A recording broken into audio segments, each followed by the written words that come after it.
By the way I am quite sure political सवाल तो पूछूंगा ही, राष्ट्रवादी मंच है, न्यूज का मंच भी है, आप अमेठी वापस आएंगे कि नहीं? बात कहूँ, आप ये सवाल मुझसे सालों साल से पूछते आ रहे हैं। मैं नहीं पूछ रहा, आप लोग नहीं पूछ रहे ये सवाल। वो तो तालियां बजा रहे हैं, सवाल आप पूछ रहे हैं। अगली बार स्वीट रिवेंज होगी कि नहीं होगी? मैं दर्शक जितने यहाँ बैठे हैं, आई थिंक ऑलमोस्ट सभी वर्किंग प्रोफेशनल्स हैं। जी जी, सबकी कहीं ना कहीं नौकरियां हैं जी। अगर आप लगातार अपनी नौकरी में 11 साल से ढंग से काम ना कर पाए तो क्या आपकी नौकरी रहेगी? उनकी है, इतना पावरफुल उनका इकोसिस्टम है। नहीं, आप नौकरी लेने वाले हैं कि नहीं अगली बार? सवाल ये नहीं, मैं आपको बड़ा गंभीर एक मुद्दा बता। नहीं, मैं सीरियस सवाल वो पूछ रहा हूं। कैसे सर्वाइव? ये वायरल मोमेंट है, आपको कहना पड़ेगा, आपको कमिटमेंट देनी पड़ेगी। आप और मैं मंच पे आते हैं, वही वायरल मोमेंट है। तो और अगर आपको ग्लोबल वायरल मोमेंट बनाना है तो आप में और मध्य में मिस्टर गांधी हो जाएं तो फिर गांधी जी के साथ में, ये राहुल बाबा के साथ 2014 में मैं बैठा था, तो मैं तो चुप रहा पूरे इंटरव्यू। मैं तो ये जानना चाहती हूँ कि पीछे से इशारे कौन कर रहा था कि क्या इशारों की जरूरत नहीं है, वो अपने आप को इशारा करते हैं, वो ही एक इशारा है।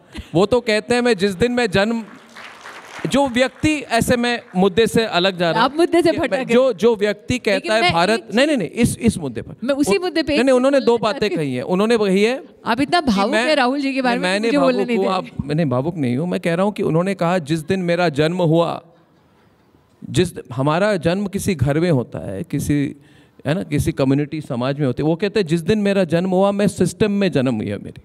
मैं समझ नहीं पाया, वो कहते जिस दिन मैं जन्म हुई है मैं तब से सिस्टम में हूँ। ये कौन सी विचित्र सिस्टम है? नहीं, लेकिन अर्नब जी इसको हल्के में नहीं लेना चाहिए। मैं नहीं लेता। मैं इसलिए कह रही हूँ, हम सब यहाँ मजाक में हंस रहे हैं। आप सोचिए एक व्यक्ति का विश्वास कितना अडिग होगा कि उसको पता है कि वही सिस्टम है। ये कोई हल्की बात नहीं है। और उस व्यक्ति को ये पता इसलिए है क्योंकि बार बार सिस्टम ने उसे प्रमाण दिया कि हाँ तुम ही हो जी। उस व्यक्ति को एक दिन भी संघर्ष नहीं करना पड़ा। वो व्यक्ति आज भी अडिग है।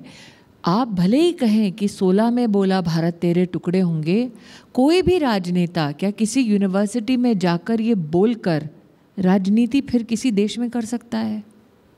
नहीं, उन्होंने कहा कैम्ब्रिज यूनिवर्सिटी में जाकर कहा कि India is not a nation, was never a nation, will never be a nation. ना भारत कभी राष्ट्र था, ना है, ना रहेगा। तो अगर नहीं ये इनकी फॉर्मल स्टेटमेंट क्यों लड़ते हैं वो? देखिए देखिए, वो कहते हैं भारत यूरोपियन यूनियन की तरह है। मुझे ये जो मोहब्बत की दुकान की डेंजरस थिंकिंग है, I really find it very dangerous. एक और उसका भाग पूछती हूँ, वो लोग कौन है कि ये सब जानते हुए भी फिर भी उनको वोट दे रहे हैं? आप बताइए, आप लड़ चुके हैं उनके खिलाफ। आपको ये भी सोचना चाहिए 140 करोड़ के देश में वो कौन है जो जानते हैं कि वो चाहते हैं भारत के टुकड़े हों फिर भी वोट देते हैं? वो कौन है जो जानते हैं कि ये कहते हैं विदेश में जाकर कि भारत एक राष्ट्र नहीं है फिर भी उनको वोट देते हैं? वो कौन है जो जानते हैं कि ये व्यक्ति कहता है ये लोकतंत्र नहीं है, सिस्टम है और मैं सिस्टम हूँ, फिर भी उनको वोट देते हैं? चिंता का विषय मात्र ये व्यक्ति, उनका परिवार, उनकी राजनीतिक पार्टी नहीं, वो लोग भी हैं जो इनकी कहीं ना कहीं काबिलियत पर विश्वास करते हैं। क्योंकि अगर काबिलियत का कहीं उदाहरण देना है तो उन्होंने उदाहरण क्या दिया है कि यूनिवर्सिटी में जाकर बोलना टुकड़े होंगे?